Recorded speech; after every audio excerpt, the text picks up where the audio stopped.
Broadcasting Region 1. Region 1. This is BBS. Bicol Broadcasting Systems Incorporated. DWLV 91.9 MHz. Your news and music stations. BBS. Basta Bareta. Sigurado.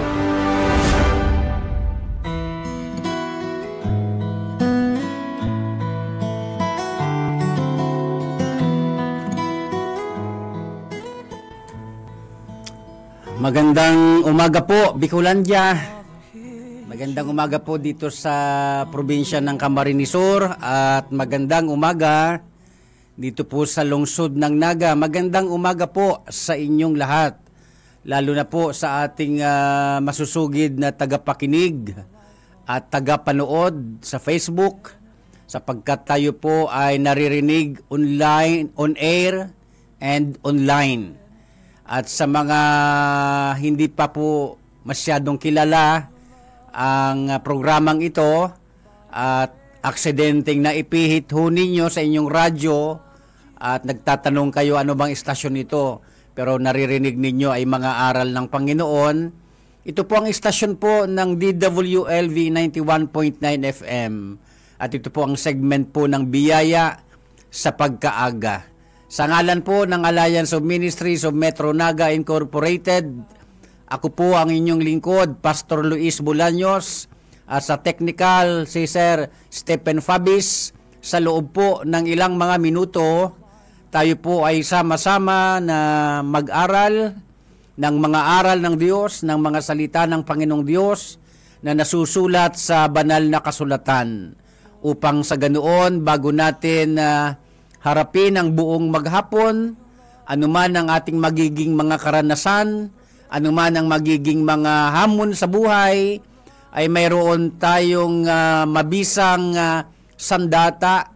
Walang iba ang mga aral ng Panginoon na maaari nating kapulutan o kaya mapagkuhanan ng mga mahalagang at matatalinong ideya, o kaya sabihin na nating, kasi sa panahon na tayo ay namumroblema, naghahanap tayo ng solusyon.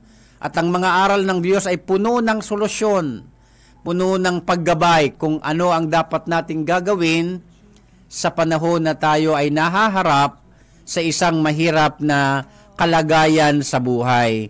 Kaya sige po, ngayong umaga, tuloy-tuloy na ho tayo at maraming salamat po sa mga nakikinig na ngayon at sa manunood pa lang ngayon, at ang iba ay nanunood na nga, tulad po ni Sister Eva Agregado at ang kanyang asawa, Sister Felipe Agregado Jr., at ang buong pamilya na masugid po na nanunood, nakikinig sa Biyaya sa Pagkaaga. Ganon din po kay Sir Lauro Rivera San Jose. So magandang umaga po, at sa lahat pa po ng manunood ngayon at sa mga walang signal ay nakikinig na lamang sa radyo, at kapag ka nagkaroon na ng signal, nire-replay nila ito. Maraming salamat po sa inyo. So tuloy-tuloy na ho tayo, at ngayong umaga ay mag-aaral tayo ng bahagi sa banal na kasulatan, at dito po manggagaling ang magiging pundasyon ng ating pagtitiwala sa Diyos. At babasahin ko po sa inyo sa lumang tipan sa aklat po ng Habakuk. Si Habakuk po ay isang minor prophet. Ano po? Kabanatang 3, talatang 17 hanggang talatang 19. Ganito po ang nasusulat. Bagamat di namumunga ang puno ng igos at hindi rin namumunga ang mga ubas, kahit na maantala ang pamumunga ng olibo at walang anihin sa mga bukirin, kahit na mamatay lahat ang mga tupa at mawala ang mga baka sa kulungan, magagalak pa rin ako at magsasaya dahil sa Diyos na magliligtas sa akin. Ang Panginoong Diyos ang sa akin ay nagpapalakas. Tulad ng usa, tiyak ang aking mga hakbang. Inaalalayan niya ako sa mga kabundukan. Ang Diyos po ang magpala ng bahagi ng banal na kasulatan na kababasa lamang ho natin sa mga oras na ito. Upang ito ay ating maintindihan at magkaroon tayo ng tamang pagkaunawa rito, manalangin muna po tayo. Let's pray. Aming Diyos, aming Ama sa langit, muli po kami nagpapasalamat sa buhay na ito. Salamat po sa buong magdamag na ngayong pag-iingat sa amin at ito po, may buhay pa kami upang magamit muli para mabigyan ka namin ng kaluguran at ang buhay na ito at lakas na ito ay may pagsilbi po namin sa aming pamilya, sa aming mga mahal sa buhay. Ang banal mong Espiritu ang magbigay ng pagkaunawa sa lahat ng makikinig ngayon at nanunood ngayon at manunood pa. Ito ang aming dalangin sa pangalan ng Panginoong Kristo. Amen. Magandang umaga din po kay Pastora Marilolo Ses Martilino. Ngayon pong umaga, ang aking ibabahagi sa inyo ay manggagaling po rito sa kababasa ko lang. At kung maganda nga po, abang tayo ay sama-samang nag-aaral, ay mayroon din kayong katabing Biblia. Ano po? Ang ating pag-aaralan ngayon ay mula sa Lumang Tipan o sa Matandang Tipan, Old Testament, sa aklat po ng Habakuk, no? Kabanatang 3, talatang 17 hanggang 19. Mula po rito ay titingnan po natin ang ilan sa mga katotohanang espiritual na sabi ko nga po kanina, magiging pundasyon ng ating pagtitiwala sa Diyos. Alam niyo po, para maintindihan natin itong kababasa ko lang kanina, ang bansang Israel po ay dumanas po ng pagkupkup o kaya pagsakop ng mga kaaway. Ano po? Nakaranas po silang mabihag. Ano po? At sa ganoong kalagayan ay paikliin natin kasi mahaba ang context nito. Mahaba po ang istorya sa likod nito. At sa panahon ngayon, siyempre po baga pagka may gyera, ay apektado ang kabuhayan. Nagtatago ang mga tao. Apektado ang makakain, ang maiinom, o kaya kung ano man ang ginawa ng kaaway sa loob ng bayan o bansang kanilang sinakop. Hanggang ngayon nga po, di ba, ang bansang Israel ay nakakaranas pa rin ng pagyera ng kalabang bansa. O di ba? Ganon na ganoon po. At sa ganong mga kalagayan, natural, apektado po ang mga tao. At sigurado ako na kapag may gyera o may digmaan, puno ng takot siyempre ang mga tao. Siyempre, ang iisipin ng mga magulang, yung mga bata, yung mga anak, ay isipin ng mga lalaki, yung asawa nilang babae, at marami pa ang pwedeng magdulot ng pagkabalisa sa ganoong mga tagpo, sa ganoong mga sitwasyon sa buhay. Kaya si Propeta Habakuk ay nakita po ito, at katunayan kung aaralin ho natin itong mabuti, ay nagtanong po, napatanong ang Propeta Habakuk sa Panginoong Diyos. Na sabi niya, bakit pinapayagan ng Panginoon na sakupin ang Juda? Bakit pinapayagan ng Panginoon na bakit pinahihintulutan niya na gawan ng masama, ng makasalanan at masasamang taga-Babylonia ang kanyang bayan? Ganun po ang pumapasok na tanong sa isip ni Propeta Habakuk. Pero alam nyo, dito sa ating kababasa lamang, bagaman ganoon ang sitwasyon, ang Propeta Habakuk ay, ito po ang kanyang sinabi. Kaya mula sa kanyang pananampalataya, ay meron po sana tayong matutunan. Kaya, ang pamagat ng ating sama-samang pag-aaralan ngayong umaga, ay pinamagatan kong The God you can trust. The God you can trust. Ang Diyos na pwede mong pagkatiwalaan. Ang Diyos na maaari nating pagtiwalaan. Yan po ang pamagat ng ating sama-samang pag-aaral ngayong umaga. Alam niyo po, naturalesa sa buhay ng tao na kapag tayo ay may mga kasakitan sa buhay, may mga problema sa buhay, mga inaalala sa buhay, kadalasan, doon tayo nakafocus. At kapag tayo ay nakapokus sa mga pinoproblema natin, lalong lumalaki yung problema, lalong bumibigat ang problema, kung kaya't ang tao ay nakakaramdam ng panghihina ng loob. Natural po yun. Natural yun ang ganong mga senaryo sa buhay. Nagdudulot po talaga ito ng panghihina ng kalooban. Lalo na nga po ang context kasi nito, giyera eh. Nasasakop sila ng Babylonia. Di ba? Kaya iba ang kalagayan nila. Pero kung i-relate natin ito sa ating panahon ngayon na humaharap din tayo sa mga giyera ng buhay, di ba? Samot-saring mga suliranin sa buhay, di ba? So, ano ang dapat nating gagawin sa mga panahong 'yon? Si Propeta Habakuk mula sa kanyang pagtitiwala sa Diyos ay mayroon tayong matututunan. Ano ito? Number 1, trust God no matter what the situation.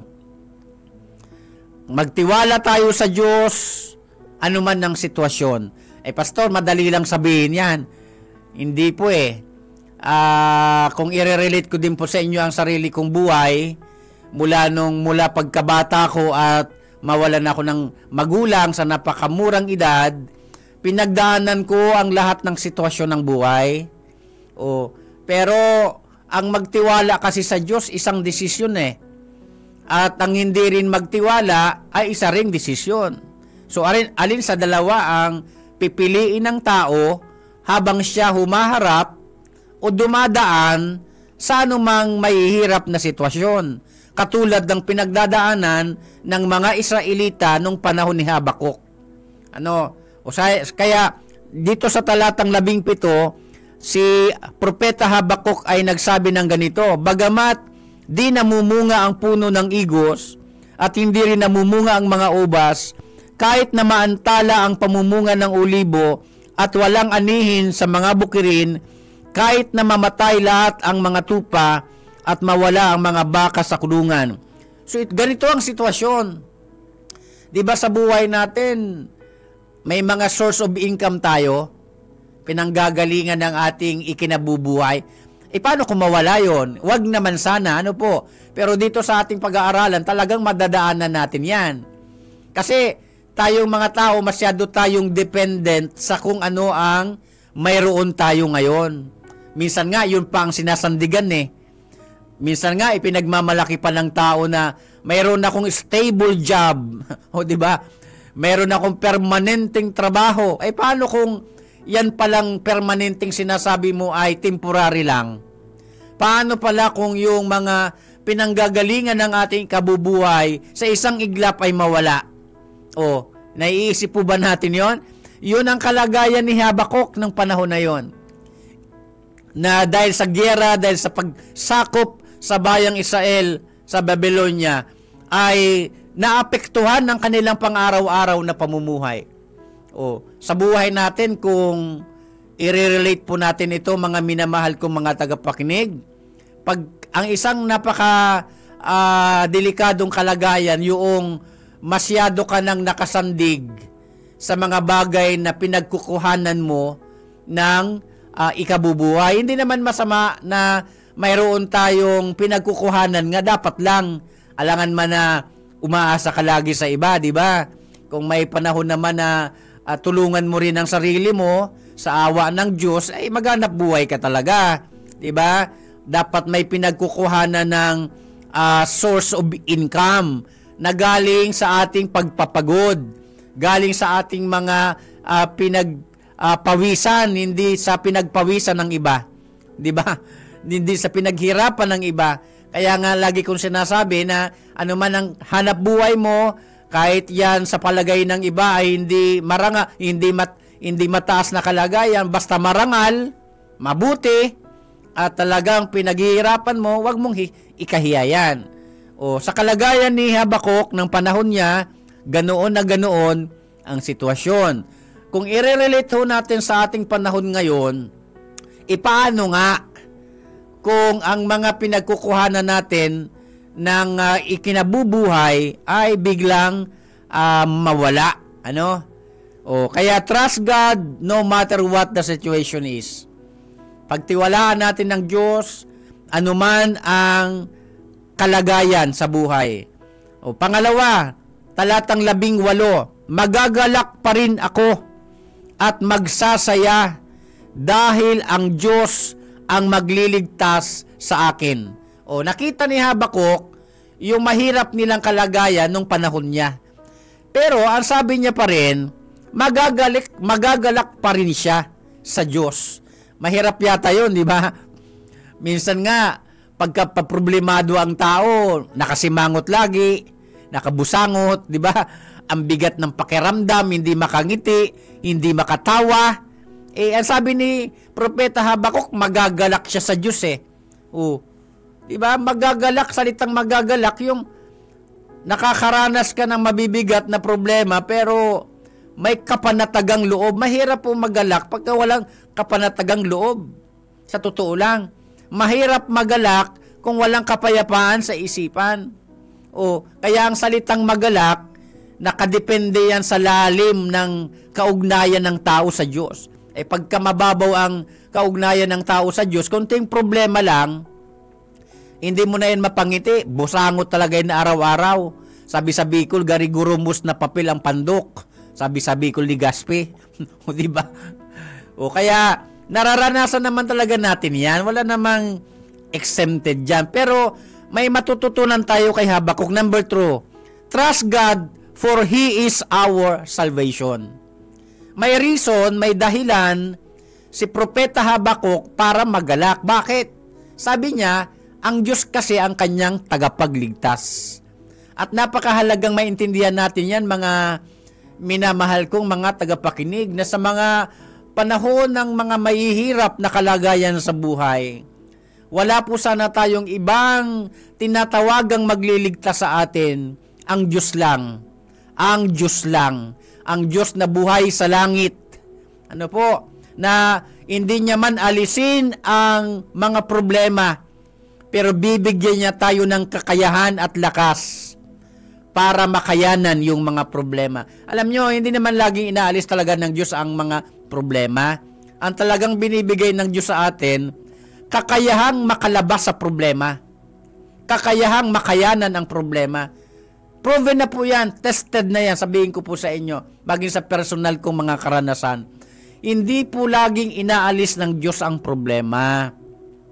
O kahit nga po sa ating mga panalangin, hanggat maaari, wag po tayong laging nananalangin, Panginoon, alisin mo ang aming mga problema, ang mga problema ko. Dapat ang hinihingi natin sa Diyos, Panginoon, bigyan mo ako ng katatagang loob, tibay ng pananampalataya at pagtitiwala sa iyo, na habang pinagdadaanan ko ito, makayanan ko ito at malampasan. Dapat ganoon po ang ating mga ipinapanalangin. Personal kong buhay, ganoon po ang aking panalangin sa Panginoon.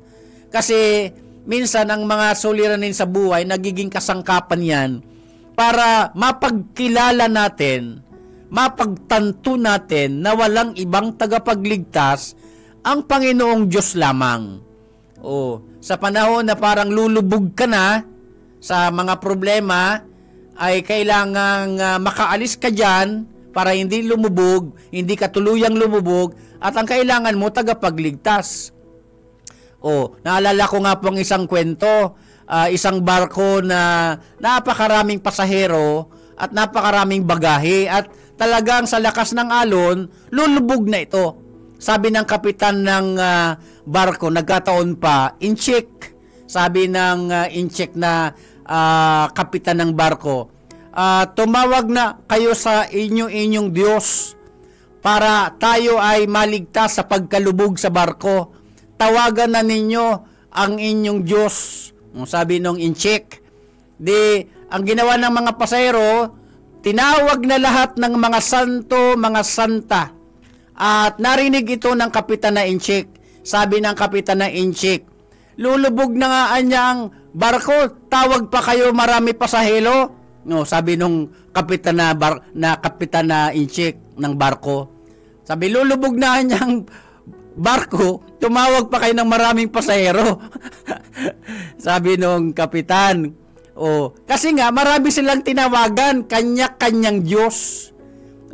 Tinawagan na nila kanilang mga santo, mga santa. Kaya sabi tuloy ng kapitan na inchik, lulubog na nga ang barko, tumawag pa kayo ng maraming pasahero. Pero alam nyo, iisa lang ang tagapagligtas, ang Diyos na buhay sa langit.